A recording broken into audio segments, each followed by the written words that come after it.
फरमाते हैं कि मैं ना मजदूर लेने गया, बगदाद के चौक में मजदूर बैठे होते थे, तो मेरी उन मजदूरों में से ना एक नौजवान बच्चे पे नजर पड़ी। बड़ा कमजोर सा वजूद था, लेकिन चेहरे पर इबादत का निशान था। माथा बताता था कि नमाज का बड़ा ख्याल रखता है। मैं उसके करीब गया। चेहरे भी बड़ा कुछ बताते हैं ना, चेहरों में भी बड़ी रानाई होती है। फरमाते मैं करीब गया, मैंने उसको कहा बेटे मजदूरी करोगे? तो कहने लगा मजदूरों में बैठा हूं तो हुजूर मजदूरी के लिए ही तो बैठा हूं। तो मैंने कहा कि चलो फिर। कहने लगा नहीं मेरी कुछ शर्तें। मैंने कहा बताओ। कहने लगा पहली शर्त यह है कि लोग 4 दिनार दिहाड़ी लेते हैं, मैं 3 दिनार लूंगा। मैंने कहा यार भाई तो बड़ी बेहतरीन है, बाकी भी इस तरह की रख ले। उसने कहा हुजूर दूसरी शर्त यह है कि मैं आपकी मुकम्मल बात मानूंगा, लेकिन जब अजान हो जाएगी फिर आपकी नहीं सुनूंगा। तीसरी बात उसने ये की कि हुजूर मैं आपके घर में काम करूंगा पर आपके किसी सवाल का जवाब नहीं दूंगा।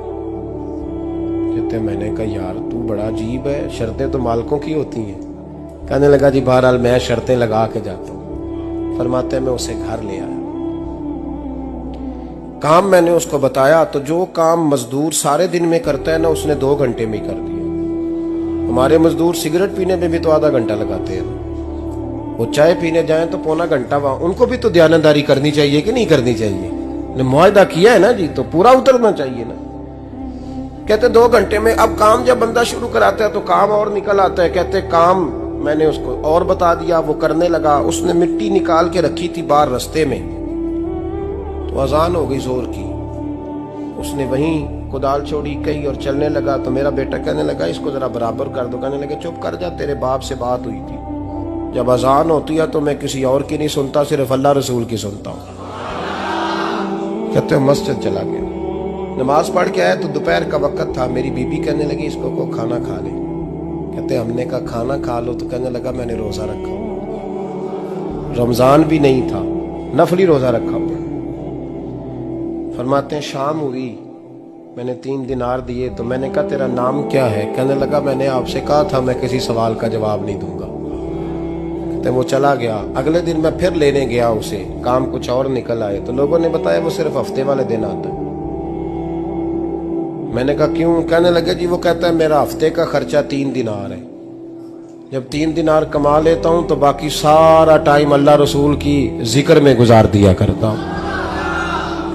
फरमाते हैं जी अगले हफ्ते मैं फिर लेने गया, मैंने पूरा हफ्ता इंतजार किया कि काम उसी से कराना है। मैं जब गया तो मैंने कहा चलो। कहने लगा मेरी शर्तें याद है ना? और मैंने कहा याद है भाई साथ चल। फरमाते हैं काम कराया, 2-3 हफ्ते वो आता रहा। एक हफ्ते में गया तो लोगों ने कहा हुजूर आज नहीं आया। क्यों? कहने लगे बीमार हो गए। कहाँ घर है? कहने लगे बगदाद के कब्रिस्तान के पीछे जो कच्ची आबादी है उसमें रहता है। फरमाते मैं गया, दरवाजे पे दस्तक दी तो कहने लगा हुजूर आप हैं? दरवाजा खोला है, आ जाइए। फरमाते मैं अंदर गया तो मैंने कहा तुम्हें कैसे पता चला मैं आया हूँ? कहने लगा हुजूर अल्लाह वाले हो, आप नहीं आना था, वरना अमीर तो गरीबों का पता लेने कोई नहीं आते।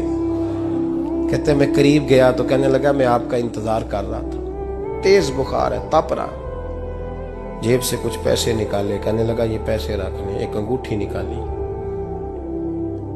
कहने लगा हुजूर आज रात को मेरा इंतकाल हो जाएगा, इन पैसों का कफन खरीद के सुबह जनाजा पढ़ के मुझे दफन कर देना, और जब दफन करो तो ये अंगूठी लेके असर के बाद हारून रशीद के पास जाना। आप उसे कहना मैंने मिलना है पर वो आपको टाइम नहीं देगा।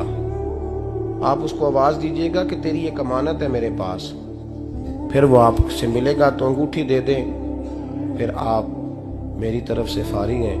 हजरत फरमाने लगे तेरा नाम? और कहने लगा हुजूर वक्त थोड़ा है,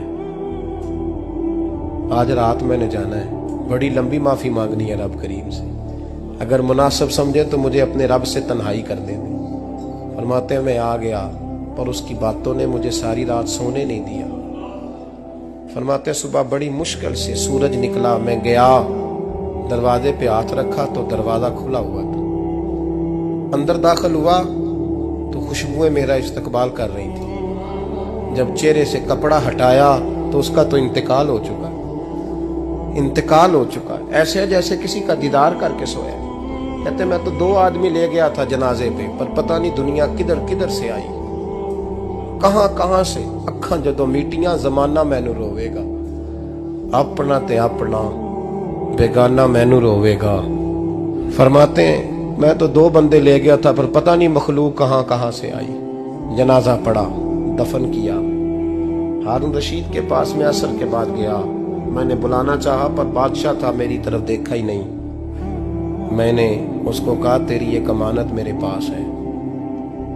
फरमाते हैं वो मुझे कोने पे ले गया, क्या बात है, कमरे में बुलाया, मैंने अंगूठी दी। हारून रशीद तो चीखे मारने लगा, कहने लगा अंगूठी वाला कहाँ है? मैंने कहा वो तो इंतकाल कर गया। कहने लगा मुझे कब्र पे ले चल। कहते मैं कब्र पे लाया तो वो लेट गया, तड़प के रोने लगा। मैंने कहा मेरा कलेजा फट जाएगा, ना उसने कुछ बताया ना तूने बताया, ये कौन था? तो हारून रशीद कहने लगा ये मेरा बेटा था। मैंने कहा तेरा बेटा और मजदूर? कहने लगा हुजूर ये हजरत दाऊद ताई के पास बैठा करता था, उनका मुरीद था, मुझे रोज कहता था अब्बा तूने बड़ी दुनिया इकट्ठी कर ली है, मरते वक्त तुझसे टांगे समेटी नहीं जाएंगी, इतना हिसाब नहीं तू दे सकेगा। मैं इसको समझा देता, इसकी अम्मा समझा देती। ये रोज हमें कहता छोड़ दो, आ जाओ अल्लाह रसूल की बारगाह में झुक जाएं। हम समझ। एक दिन ये चला गया, कहने लगा फिर तुम्हारा रास्ता और है और मेरा रास्ता और है। ये सोने की अंगूठी गलती से इसके पास रह गई, गलती से हीरे की अंगूठी चली गई। कहने लगा देखो मेरे बेटे ने आज वो भी वापस कर दी है। फिर तड़प के कहने लगा हारून रशीद था तो ये मेरा बेटा, पर मेरा मुर्शद निकला, मेरा पीर निकला। भाई जिंदगी तो बड़ी थोड़ी है ना। बाबा साहब ने कहा था उठ फरीदा सुत्या, और दाढ़ी आ गया ही पूर, अग्गा नेड़े आ गया, पिछा रह गया ही दूर। उठ फरीदा सुत्या खलकत वेखन जा, मते कोई मिल जाई बख्शिया ते तू ही बख्शिया जा। उठ फरीदा सुत्या झाड़ू दे मसीत, तू सुते रब जागदा, तेरी डाडे नाल परीत। मेरा रब हमें भी अपनी बारगाह में कबूल